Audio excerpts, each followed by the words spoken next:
I'm Becky, and I'm just going to take you through a model which we call the onion model, and we use this to describe how we kind of use human factors and how we explain it. So human factors isn't just about the individual, it's how individuals interact with other individuals and their job and workplace equipment, and how that's influenced by wider things like the organisation and supervision and things like that. So we use this onion model to describe those relationships. So you've got the individual in the middle and the things that they're affected by, and then they might be affected by job and workplace issues and organisational issues.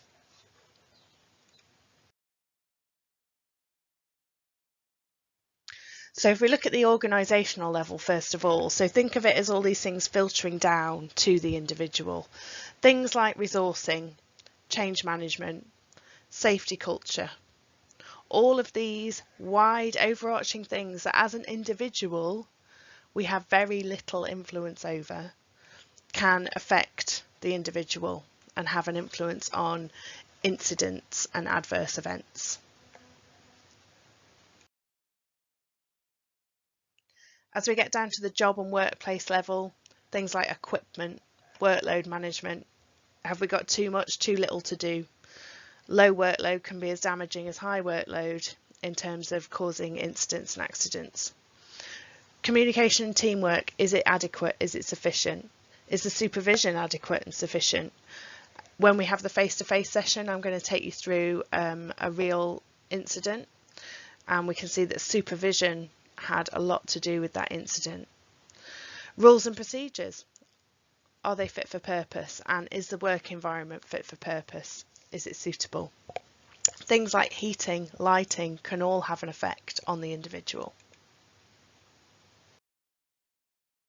So as we get down to this individual level, this is how you're feeling. This is the individual and how they perceive their work environment to be. So are they distracted? Are they tired? You know, what's their physical, mental well-being? What's their attitude just generally towards work? I'm not saying that this can't be influenced by the organisation and job and workplace, but it's how they then outwardly display that. Experience.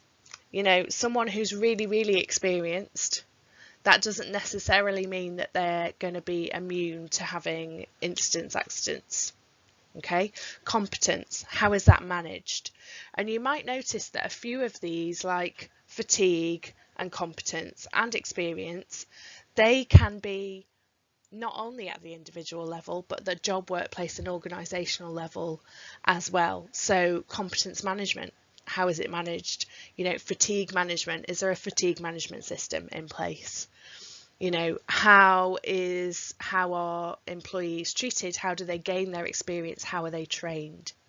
So you'll notice that a lot of these that I've described in each of these levels aren't necessarily, it's not distinct. They can be in more than one level. And it's worth remembering that when we go through this in the face-to-face session. So that's it, just 3.5 minutes of your time. So I hope you've managed to watch it before we have the face-to-face session. Okay, thank you.